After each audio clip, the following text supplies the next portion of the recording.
private TV stations, if they don't want to run Jimmy Kimmel, if they're offended by something he says, then they can not run it.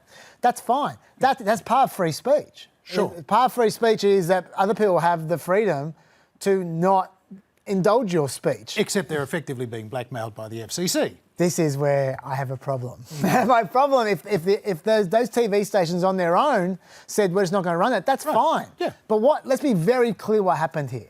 On Monday night, Jimmy Kimmel ran that monologue. On Tuesday, nothing happened. Mm-hmm. On Wednesday, Brendan Carr gave that interview, and an hour later, Jimmy Kimmel sacked.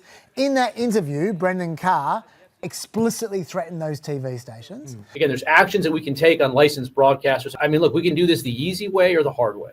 And you got to remember that the owner of all those TV stations, Nexstar, is currently applying for a $6 billion merger with a bunch of other TV stations, and the FCC has to approve it. That's the leverage. Brendan Carr has to approve it. And Brendan Carr just said, you better sack Jimmy Kimmel. And then they immediately sacked Jimmy Kimmel. What that's telling me is a government agency bullied them into sacking Jimmy Kimmel, which is a breach of the First Amendment, a breach of free speech, and a shocker. It's the same playbook that we've seen when it comes to the Justice Department, the attacks on the universities. We saw it with the ABC's own John Lyons this week.